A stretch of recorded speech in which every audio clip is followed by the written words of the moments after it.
네, 코로나19의 국내 발생 양상이 달라지고 있습니다. 이제는 대구 이외 지역에서 요양원과 병원 등 집단 이용 시설을 중심으로 확산하는 모습인데요. 네, 오늘도 김지수 기자와 함께 현재까지 발생 상황 짚어보겠습니다. 어서 오십시오. 어서 오십시오.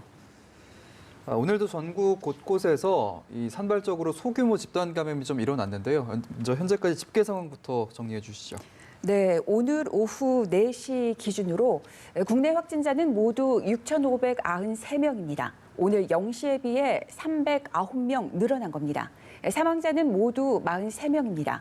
완치 격리에서 해제된 확진자는 108명으로 늘었습니다. 예. 치료 중인 환자들 가운데 중증 이상인 환자는 57명입니다. 국내 확진자의 72%는 집단 발생한 것으로 파악이 됐습니다. 오늘은 경기 성남에 있는 분당 재생병원에서 9명의 확진자가 나왔습니다.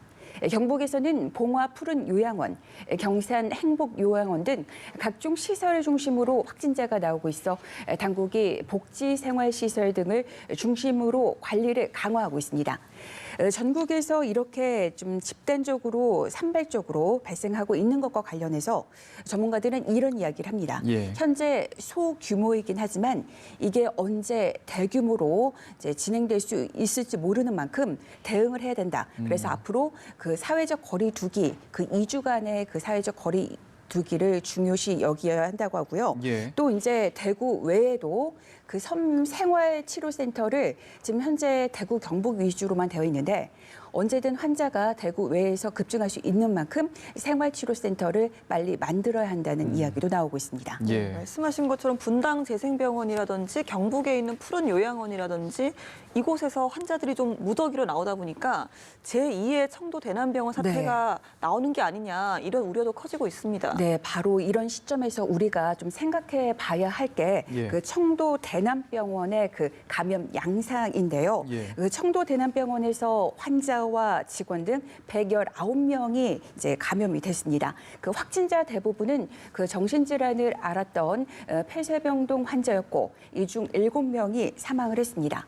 우리가 이런 생각을 해볼 수 있어요. 병원과 요양시설은 왜 이렇게 집단 감염에 취약할 수밖에 없느냐. 예. 그 이유는 그 초기 전파력이 강하고 대부분 환자에서 그 증상이 경미하게 나타나는 코로나19 특성 때문입니다. 예.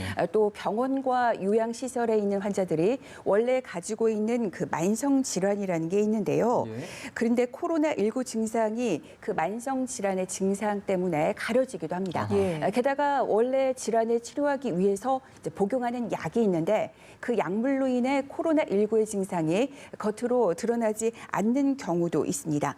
그래서 병원과 요양시설에 있는 환자들이 코로나19에 걸려도 의료진이 초기 증상을 파악하기가 힘든 겁니다. 네. 그리고 이런 상황과 관련해서 국내의 한 그 저명한 감염내과 교수가 이런 이야기를 했어요. 코로나19 바이러스는 그 스텔스 바이러스라는 게 있는데 예. 그것은 컴퓨터나 그 네트워크를 이제 감염을 시키고 오염을 시킨 다음에 자기 자신의 흔적을 지우는 바이러스라고 합니다. 예. 그만큼 코로나19 바이러스에 감염되면 조기에 발견되기가 힘들다는 이야기입니다. 그래서 면역 상태가 상당히 떨어져 있는 환자가 코로나19에 감염이 되더라도 폐렴으로 진행된 상태에서야 이제 확진이 되는 겁니다. 예. 코로나19가 장기화되고 있는 상황에서 사망률을 낮추려면 무엇보다 병원과 요양시설에 지내는 환자들 대부분이 지병이 있거나 그리고 고령이어서 감염되면 상태가 급격히 나빠질 수 있다는 걸 당국과 의료계 모두 간과해서는 안 됩니다. 네. 현재까지 국내 사망자 그 현황을 보면 대부분 고혈압, 당뇨 등 지병이 있었고 고령이었습니다. 그리고 병원과 요양시설 우리가 떠올려 보면 우리가 요양원이나 요양병원, 병원을 가보면 대부분 1인실보다는 다인실입니다. 그렇죠. 그러니까 한 명이 걸리면 이제 여러 명이 삽시간에 퍼질 수 있다는 것도 우리가 기억해야 할 대목입니다. 예, 말씀해 주신 것처럼 이제 코로나19 사태가 장기화가 되다 보니까 이제 사망률을 낮춰야 돼서 당국도 중증도를 분류하기 시작을 했는데 어쨌든 관건은 이제 고령이거나 만성질환이 있는 이 고위험군에 대한 관리가 되겠죠. 네, 고위험군 그 관리가 정말 사망률과 직결한다고 봐도 과언이 아닌데요. 현재까지 확진자 중 사망자는 모두 43명이고 치명률은 0.6%입니다. 그러나 사망자의 70% 이상을 차지하는 경우 대부분 고령자입니다. 그리고 70대와 80세 이상의 치명률은 4%. 5.4%까지 올라갑니다. 전문가들은 그 노인 환자들의 치명률이 높은 이유로 뭐 고혈압, 당뇨와 같은 그런 만성적인 병력과 함께 코로나19의 그야말로 애매한 감염 증상을 꼽습니다. 예. 이런 사정은 그 중국에서도 마찬가지입니다. 중국 의료진의 그 논문에 따르면 코로나19 중환자가 호흡부전, 호흡하기 힘든 그런 증상으로 그 악화하는 과정에서 그 저산소증 증상이 나타났지만 그 노인 환자에게서는 이런 저산소증 징후가 없었다고 밝혔습니다. 예. 이를 두고 의료진은 침묵의 저산소증이라고 아하. 칭했습니다.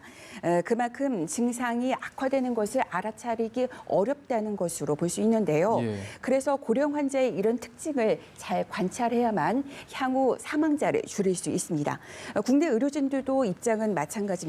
그러니까 노인들의 그 증상이 젊은 사람보다 명확하지 않아서 노년층에서는 증상이 사실상 코로나19가 거의 없다고 해도 과언이 아니다. 그만큼 발견하기 힘들다. 이게 좀 관건이 되고 있습니다. 예. 그리고 또 우려스러운 게요.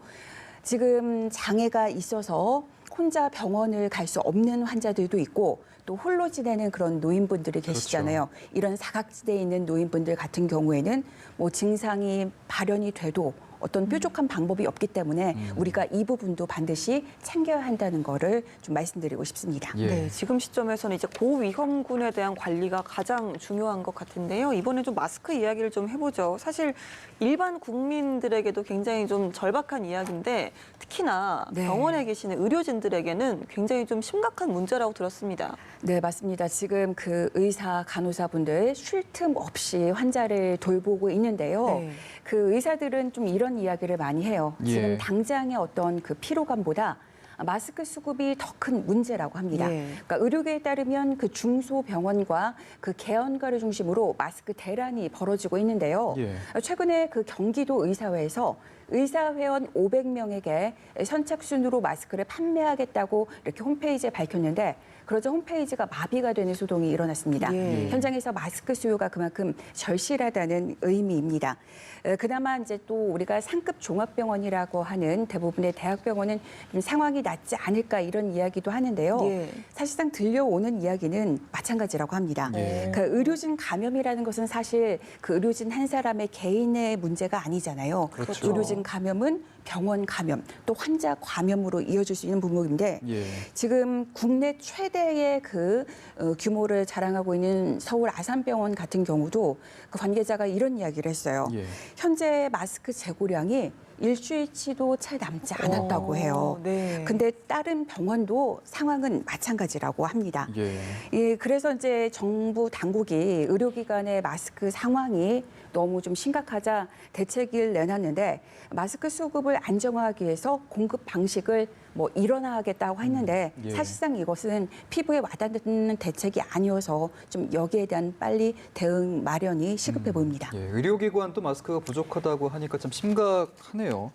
정부가 이제 마스크 오부제 그 대책을 내놨는데 네. 한 생산업체가 이 정부 대책을 좀 반발해서 네. 생산을 중단하겠다라고 밝혀서 좀 논란이 되고 있습니다. 이 부분도 좀 설명을 해주시죠. 네, 오늘 이 기사가 정말 예. 오랫동안 많은 네티즌들이 진짜 공분을 터뜨리고 있었는데요. 그러니까 당국이 좀 대처를 너무 잘하지 못한다 이렇게 주가 되고 있습니다. 예. 뭐냐면 이제 국내 마스크 제조 업체와 사실상 정부의 어떤 진실 공방이 예상되는 현재의 그런 상황인데요. 예. 그 사건의 발단은 국내 마스크 제조업체가 정부의 마스크 수급 대책으로 인한 어려움으로 생산을 중단한다고 밝힌 데서 비롯됐습니다. 예. 이 업체는 그 치과용 마스크를 하루 10,000장 정도 생산해 공급해 왔는데요. 업체는 조달청에서 생산량 80%를 일괄 매입하기로 결정했다는 통보를 받았습니다. 그러고서 생산을 중단하기로 결정했는데요. 예. 이 업체는 홈페이지에서 그 단가가 싼 중국산 원단 필터를 사용하지 않아 생산 단가를 중국산과 비교할 수 없는데도 그 조달청에서는 생산 원가 50% 정도만 인정해주겠다는 그런 통보를 해왔고 이를 생산량의 10배에 달하는 생산 수량 계약을 요구하고 있다고 밝혔습니다. 예. 그러면서 마스크 생산량을 늘리려면 그 인원을 충원하는 그런 상황인데 마스크 값은 1원도 안 올리고서 공급해 왔는데 그 손실을 감수하려면 그 마스크를 생산해야 할 그 명분도 의욕도 완전히 상실하게 됐다. 이렇게 토로하고 있습니다. 예. 정부는 이런 이제 반응이 나오자 이제 보도 자료를 통해서 이렇게 밝혔습니다. 해당 업체와 잘 협의해서 업체가 적정한 가격으로 손해를 보는 일이 없도록 원만하게 해결해 나가겠다 이렇게 발표했는데요. 예. 정부가 입장을 발표했지만 사실상 이 사건을 바라보는 그 시선은 상당히 싸늘합니다. 예. 사실 우리 정부가 이제 마스크 오부제를 이제 내놨잖아요. 예. 그것도 우여곡절 끝에 내놓게 됐는데 이걸 두고서도 사실상 생산량을 늘리지 않은 상황에서 마스크 오부제는 어떠한 그 좀 혼란을 가져오고 상당히 아. 좀 복잡해지지 않을까 이런 우려가 나오고 있습니다. 예. 이런 상황에서 마스크 업체가 생산 포기를 선언했습니다. 무엇보다 이제 마스크 생산량을 늘리려는 그 시점이 중요한데 정부와 업체 간의 원활한 그 의사소통이 좀 필요해 보입니다. 예. 또 하나 좀 씁쓸한 소식이 있는데요. 예. 검찰이 그 보건용품 업체들의 마스크 사재기 정황을 잡고서 직접 수사에 착수했다는 내용인데요. 대부분 그 서울 경기에 있는 10곳 정도의 마스크 업체가 그 압수수색 대상에 올렸습니다. 예. 한마디로 마스크 사재기 정황을 이제 검찰이 포착을 했다는 소식인데요. 어쨌든 좀 이런 부분도 정부가 좀 강도 높게 대책을 마련했으면 하는 그런 바람입니다. 예, 예. 저희가 김지수 기자와 거의 매일 마스크 이야기를 하고 있고 뉴스를 통해서도 마스크 뉴스를 많이 접하고 있는데 하루빨리 좀 마스크 문제로부터 좀 자유로워지는 상황이 오기를 간절히 좀 바라봅니다. 이제 주말이 또 다가오고 있습니다. 전국에서 이렇게 집단 감염이 산발적으로 나오고 있는 만큼 또 외출 자제를 비롯해서 사회적 거리 두기가 절실해 보입니다. 오늘도 김지수 기자와 함께했습니다. 고맙습니다. 고맙습니다.